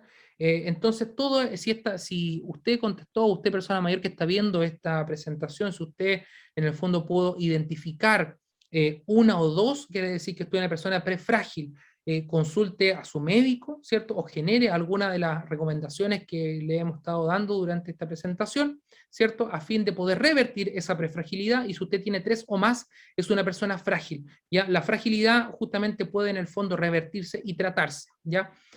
Por otro lado, eso desde el punto de vista de la fragilidad física, es importante también entender que cuando se habla de funcionalidad, muchas personas confunden la funcionalidad o lo limitan al aspecto físico. Y eso no es así, porque cuando yo hablo de funcionalidad, estoy en el fondo haciendo un constructo, un producto de lo que es el rendimiento físico, cognitivo y social, porque la motricidad es la expresión en el fondo de una planificación mental y de un proceso previo, ¿ya? Desde el punto de vista de la fragilidad cognitiva, mire, aquí es interesante lo que se ve ahí. Hay un estudio ya del doctor Patricio Fuentes de la unidad cognitiva de memoria ya de la Universidad de Chile, Hospital de El Salvador, que nos habla de una correlación entre el deterioro cognitivo y la pérdida de funcionalidad en actividades instrumentales. Lo primero, cuando las personas mayores parten con deterioro cognitivo y luego avanzan o progresan hacia una demencia o hacia un Alzheimer, es justamente empiezan, mire aquí, esto es importante para que lo tengan en vista, empiezan, por ejemplo, a no cumplir con las citas, se le olvida, por ejemplo, utilizar el teléfono o obtener comida. Si usted ve que alguna persona mayor, familiar o alguien mayor en el fondo, por ejemplo, usted lo citó, usted el tratante, el psicólogo, el kinesiólogo, el médico, y esa persona mayor no llegó, importante en el fondo, ahí hay una bandera roja, ¿ya? Hay una bandera de alerta. Esa persona está partiendo con una fragilidad cognitiva. Si le dificulta usar el teléfono, si se le dificulta obtener comida, fíjese, ahí está con eso asociado a un deterioro cognitivo leve. Si esa persona ya no viaja sola, si ya no puede utilizar electrodomésticos, si no encuentra las pertenencias o si se le dificulta seleccionar ropa, esa persona está en un deterioro cognitivo moderado. Si esa persona ya, por ejemplo, le cuesta vestirse, arreglarse, mantener hobby, eliminar la basura, limpiar la mesa, caminar o comer, esa persona está en un deterioro cognitivo severo y de seguro va a iniciar con una demencia o con un Alzheimer. ¿Okay? Importante, importante poder determinar justamente o ir determinando esas banderas rojas. Y bueno, ¿y qué se ha visto sobre el impacto de la actividad física y los trastornos de marcha en el adulto mayor? Importante la actividad física. Mire, nuevamente la fuerza, el entrenamiento de fuerza dice que mejora la velocidad de marcha, y al mejorar la velocidad de marcha, obviamente mejora la funcionalidad, y al mejorar la funcionalidad, también mejora la salud de las personas mayores. ¿Se fija? Está todo íntimamente relacionado. ¿Y qué se mejora también? Se mejora la longitud del paso de un 5 a 6%, después de 12 semanas de entrenamiento, sobre todo de contracciones isométricas máximas, o sea, esas contracciones en el fondo que son mantenidas, ¿cierto? Como al hacer fuerza, ¿cierto? De cadera, de rodilla y de tobillo. Incrementaron la longitud del paso en 0,14 metros. ¿Qué quiere decir eso? Que mejoró la estabilidad. Ya por otro lado, los valores de velocidad de la marcha también mejoraron en 0,13 metros por segundo. El número de pasos, o sea, las personas mayores mejoraron el equilibrio, mejoraron la velocidad, mejoraron el número de pasos, por lo tanto esa persona mayor no solo disminuyó el riesgo de caída, no solo mejoró su equilibrio, sino que también mejoró su resistencia cardiovascular, ¿ya? Por lo tanto, ahí también hay una mejora sistémica, cardíaca, vascular, ¿ya? Y justamente estos resultados a favor de la fuerza funcional fueron dados en velocidad de la marcha, ¿ya? La ganancia de fuerza del cuádriceps, el cuádriceps, para que todos lo entendamos, el músculo que está entre la rodilla y la cadera, ¿cierto? O lo que en el fondo es muslo, la parte anterior de muslo, ese músculo parte en la prominencia anterior de lo que es la tibia, ¿cierto? Pasa a través de a través del ligamento que conecta justamente, pasa por sobre la rodilla, ¿cierto? Y se llama cuádriceps porque tiene 4 porciones, ¿cierto? Y esas porciones obviamente pasan llegan más arriba a la articulación, sobre la articulación de cadera, ¿ya? Y por lo tanto el cuádriceps es un músculo fundamental porque está relacionado con las transferencias, con pararse, con sentarse, con el caminar, con todo, o sea, sin fuerza de cuádriceps, básicamente las personas pueden quedar postradas. ¿Ya? Entonces es importante justamente el aumento de la fuerza de cuádriceps, ¿ya? Y justamente, mire, dice que usted entrenando cuádriceps. ¿Y cómo entreno yo, por ejemplo? Las personas mayores me preguntan, ¿cómo entreno yo cuádriceps en casa? Fácil, muy fácil. Pararse, sentarse, obviamente con ayuda, si usted ve y usted es consciente de que tiene una condición de fragilidad, de preferencia pide la ayuda a alguien para que lo vea, o esté al ladito suyo en el fondo cuando lo pueda hacer, ¿cierto? O de manera contraria, por último, si no tiene a nadie, de verdad lo quiere hacer, tenga 2 sillas al lado, ¿cierto? Justo a fin de no perder el equilibrio y agarrarse. Pero, ¿cómo se hace esto? Parándose y sentándose, ¿ya? La prueba de pararse y sentarse se toma la cantidad máxima de repeticiones que la persona mayor puede realizar en 30 segundos. Pongámosle una cosa que esta persona mayor, no sé, en 30 segundos se puede parar ir y sentar 10 veces. ¿Qué va a hacer usted? Va a hacer esto, pararse y sentarse 3 veces al día, mañana, media tarde, noche, pero no rápido. ¿Me entiende? Va a hacer esas mismas 10 repeticiones, ¿cierto? Y eso le va a ayudar a mejorar la fuerza de cuádriceps, ¿ya? ¿Qué más? Los programas de entrenamiento es sumamente importante, sobre todo el porcentaje de las repeticiones, o sea, de la resistencia máxima, también entrenamientos, por ejemplo, que son de la fase concéntrica, pero esto ya es más de resorte de entrenamiento, ¿ya? Y por lo tanto dice que el entrenamiento de potencia se refiere a la velocidad con la cual se ejecuta un acto motor, ¿ya? Por ejemplo, se entrena mucha potencia, por ejemplo, en taekwondo. Los taekwondistas en el fondo hacen estos temas de potencia, ¿cierto? Rápida la velocidad de la ejecución de movimiento, especialmente en la fase concéntrica, parece ser el método más adecuado para las mejoras en la acción de caminar en el adulto mayor, ¿ya? También el ejercicio físico debe ser practicado de forma regular, 3 a 4 veces por semana. La verdad que hoy día la OMS dice que tienen que ser 5, ¿ya? Y con una importancia clave la adaptación de volumen, intensidad, frecuencia, duración de recuperación, entre otras. Por lo tanto, haga mucha actividad física. Ahora, si usted quiere hacer en el fondo ejercicio prescrito, es necesario también ahí pueda ser asesorado por un kinesiólogo de preferencia, un profesor de educación física, que obviamente pueda prescribir el ejercicio de buena manera. Los contenidos del entrenamiento también deben variarse con el fin de emplear diferentes estrategias, ¿ya? Banda elástica, chalecos de peso, velocidad en ejecución de movimiento, actividades lúdicas, etc. Y es importante que las sesiones sean vigiladas por un profesional experto, ¿ya? Finalmente, ¿qué obtenemos? ¿Ya? Que justamente cuando tenemos niveles de dependencia, y hay dependencia de actividades básicas, es importante en el fondo, nosotros lo que vemos cuando evaluamos es el efecto que un deterioro genera, pero tenemos que ser capaces en el fondo de determinar la causa, porque si esa causa puede ser neurológica, muscular, estructural, o articular o mixta, vamos a poder saber si ese origen es del nivel periférico central, ¿cierto? Y vamos a poder generar una acción, intervención adecuada, ¿ya? Yo he visto en muchos programas de repente, sin ofender, pero de repente que toman a las personas mayores y dicen, ya, ahora vamos a ocupar la banda y vamos en el fondo a levantar el palito y vamos 10 para allá y 10 para acá.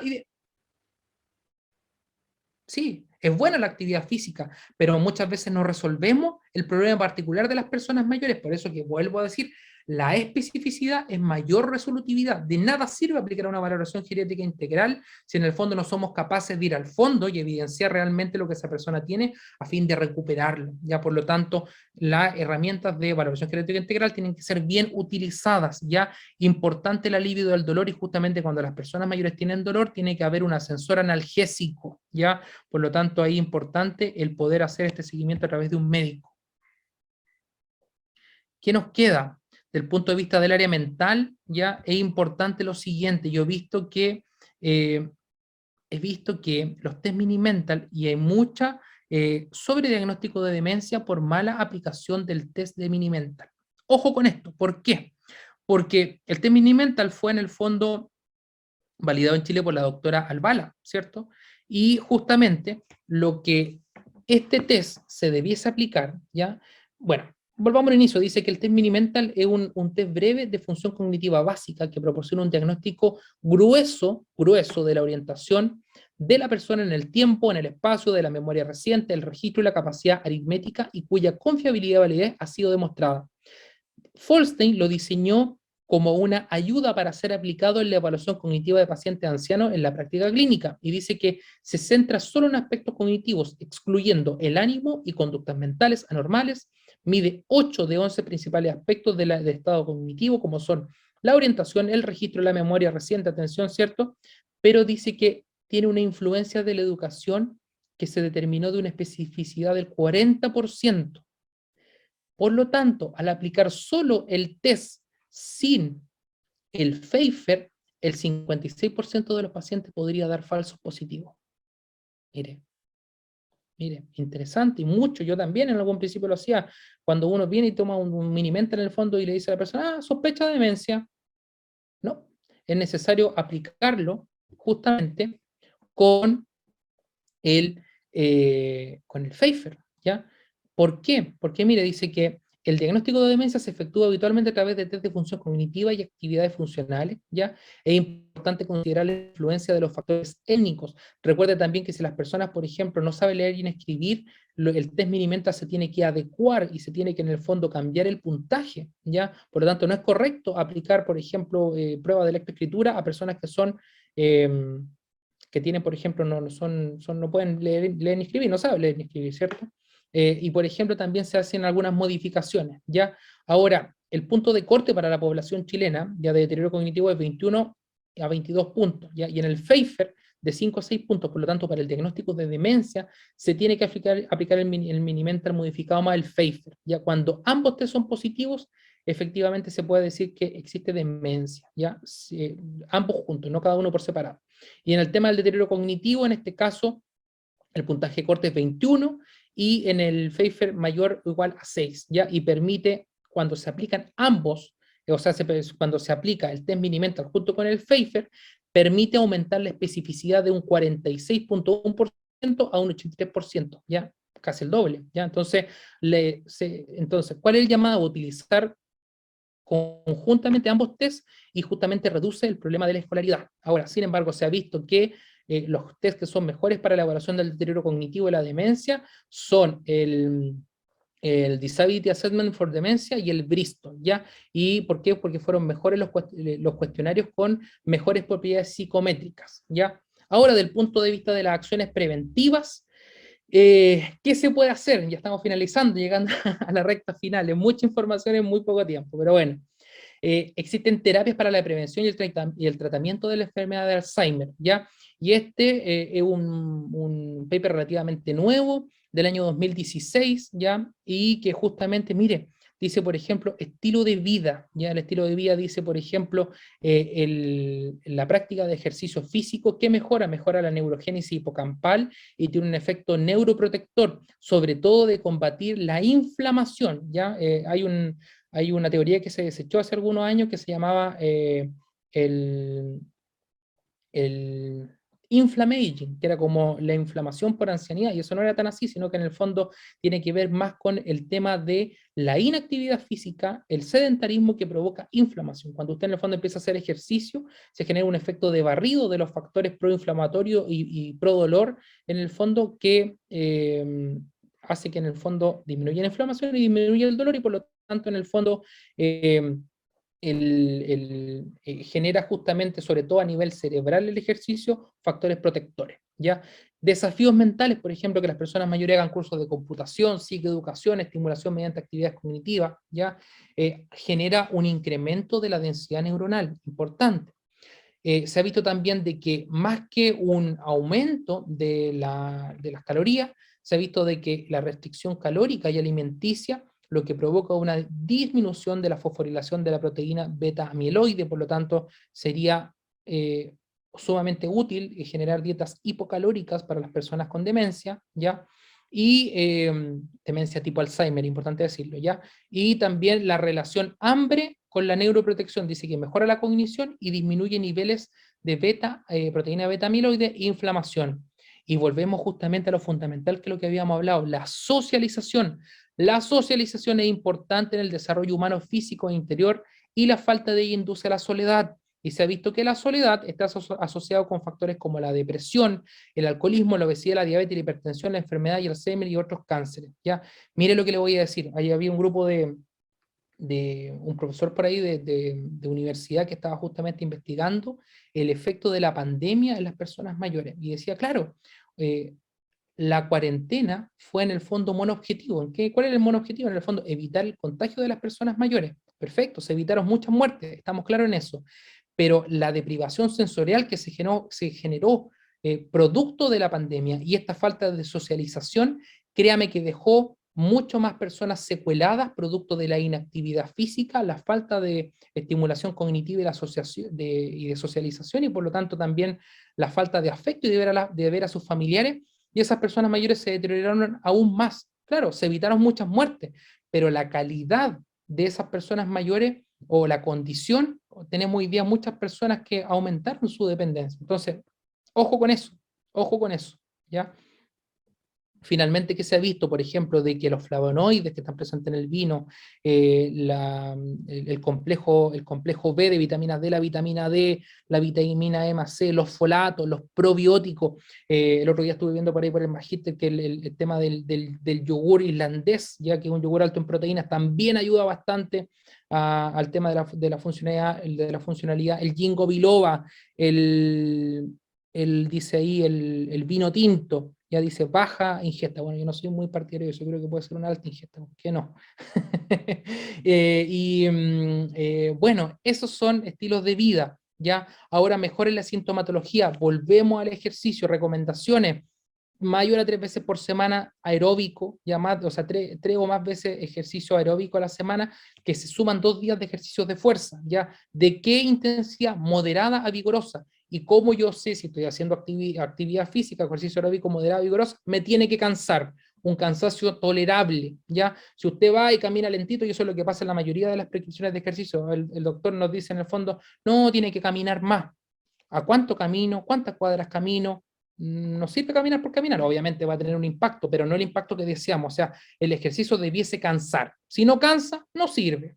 Obviamente sirve, pero me refiero muy poco. ¿Ya? El tiempo mayor a 150 minutos por semana, mayor a 30 minutos al día si es de actividad moderada, mayor a 20 minutos si es vigorosa, ¿ya? Y por lo tanto, nuevamente el ejercicio primario tiene que ser el ejercicio aeróbico, al cual le sumamos ejercicios de fuerza, flexibilidad y balance y equilibrio.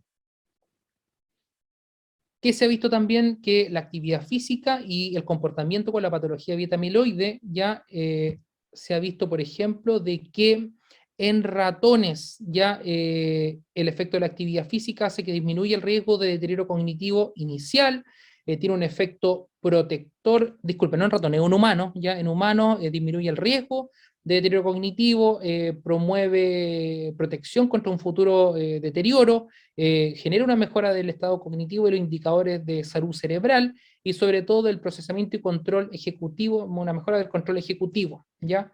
Eh, bueno, en modelos también, por ejemplo, ya más de laboratorio, ¿cierto? En ratas se ha visto, por ejemplo, de que mejora el aprendizaje, aumenta la memoria y la asociación hipocampal, mejora la memoria espacial, ¿cierto? Y una serie otro de beneficios, mejora la cognición, ¿ya? Y por último, también el ejercicio físico y la depresión en personas mayores también se ha visto de que justamente hay una mejoría de la depresión en los adultos mayores, pero vuelvo al tema de lo importante. ¿Qué he visto yo? Más que estas revisiones, ¿qué es lo que se da de manera natural cuando se junta una persona mayor con otra persona mayor? Factor nuevamente de la socialización. Cuando socializamos y generamos actividades en grupo, ya nos damos cuenta y comparamos y en el fondo nos motivamos más. Por lo tanto, la primera variable que es la socialización genera de por sí una comunicación y una interacción, una socialización, primer factor protector.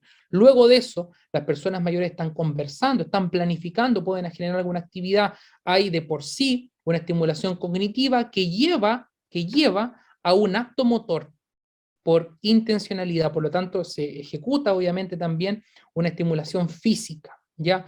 Importante de volver a retomar lo colectivo, lo grupal y por sobre todo también lo que nos une. ¿ya?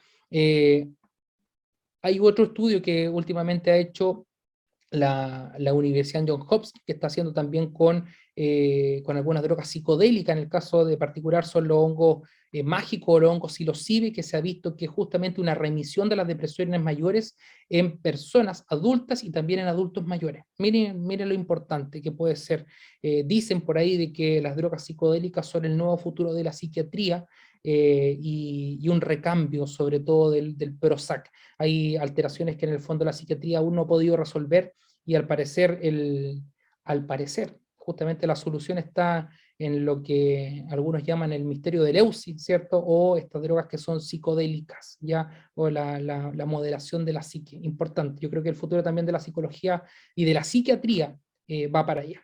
Así que, bueno, yo les quiero agradecer y terminar con una frase de Isaac Newton que dice que lo que sabemos es una gota del agua y lo que ignoramos es el océano. Y vuelvo a la frase de Naranjo que justamente dice de que la raíz ignorada de todos los males es la ignorancia, ¿ya? Y en el sentido de el poder saber nos permite tomar mejores decisiones. En ese sentido quiero también dedicar esta presentación a mi mujer María José, que me imagino está viendo.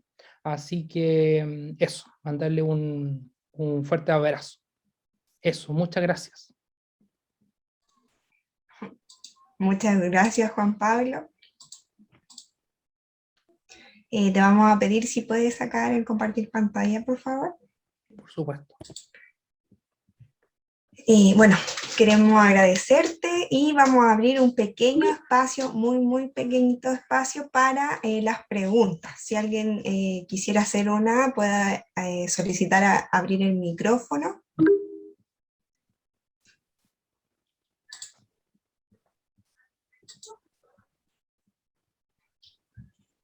Ahí están agradeciendo tu presentación, Juan Pablo. Y bueno, ya por el tiempo vamos a dar espacio a una pregunta que me llegó a mediados de la presentación, donde dice: buenas tardes, que es una consulta para ti. Dice: ¿qué puedes señalar acerca de la sarcopenia en el adulto mayor, más allá de su definición? ¿Qué intervención resulta favorable? Ya, importante, la sarcopenia se define como la pérdida de masa muscular, ¿ya? Por lo tanto, no necesariamente el perder masa muscular puede generar un fenómeno que se llama dinapenia, y dinapenia es la pérdida de fuerza muscular, ¿ya? Qué importante, es importante justamente lo que vimos hace algún rato atrás, el generar ejercicios de fuerza, ¿ya? El ejercicio de fuerza junto con el consumo de proteínas ayuda a aumentar la masa muscular. ¿Por qué? Cuando usted en el fondo realiza cualquier tipo de ejercicio, se provocan de manera, o sobre todo ejercicios de fuerza, se provoca de manera natural microcortes o micros desgarros en la fibra muscular. Lo que va a pasar en el proceso de reparación es que va a llegar una fibra satélite y va a reparar esa fibra muscular. Ahora, al reparar, si usted tiene mayor cantidad de concentración de proteína en sangre, ya, en vez de reparar una fibra, se van a crear 3 o 4 fibras musculares, y eso va a ayudar en el fondo a que el músculo crezca. ¿Cuándo es recomendable el consumo de proteínas, o en el fondo de cualquier tipo de proteína? En el fondo, a 45 a 1 hora después de hacer ejercicio físico, ¿ya? Por lo tanto, importante volver atrás, es el ejercicio aeróbico 3 veces por semana, ya, sumado a ejercicios de fuerza, o de resistencia, o de flexibilidad, ¿ya? Muchas gracias, Juan Pablo. Por temas de tiempo ya vamos a cerrar No se preocupe, yo tengo toda la tarde. esta exposición. Le queremos agradecer enormemente a Juan Pablo por su tiempo, por su exposición. Ahí en el chat te agradecen mucho, que estuvo muy buena, muy completa, mucha información que recepcionar. Recuerden que el video va a estar en nuestro canal de YouTube para que lo vuelvan ahí a ver. Y también les queremos pedir a quienes puedan encender su cámara o bien reaccionar con algún emoji, para que nosotros podamos sacar una foto, porque visibilizamos todas estas cosas, con todas estas exposiciones a través de nuestras redes sociales. Así que vamos a esperar a que algunos prendan su camarita y ahí están reaccionando otras personas. Así que eso, vamos a esperar. Voy a esperar un ratito hasta que prendan todas sus cámaras los que puedan.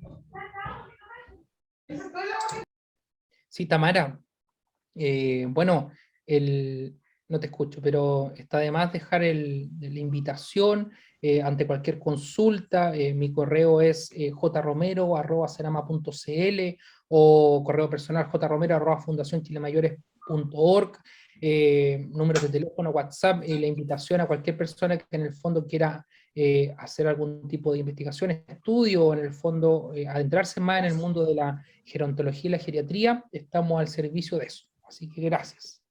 Ok, y aquí, ahí veo muchas camaritas prendidas. Ahora sí les voy a hacer reaccionar a los que reaccionaron, que ahí coloquen algún emoji. A la 1, a las 2 y a las 3. Muchas gracias a todos por participar, a todos y a todas. Nos vemos en el próximo año ya. Como saben, este es nuestro último evento temático desde el Centro Psicosocial. Agradecemos al expositor Juan Pablo. Muchas gracias por tu tiempo, por compartir Gracias a tu usted por la invitación. experiencia y esperemos volvernos a reencontrar ya dentro de este año o ya sea el próximo. Así que muchas gracias por participar con nosotros. Estamos súper agradecidos por todo lo que nos han dado durante el año y espero este haya sido un excelente momento para aprender sobre las personas mayores, ya que es un tema muy relevante y que nuestra sociedad tiene que hacerlo visible. Así que muchas, muchas gracias, que les vaya muy bien y que tengan una excelente tardecita. Chao, chao. Chao, gracias.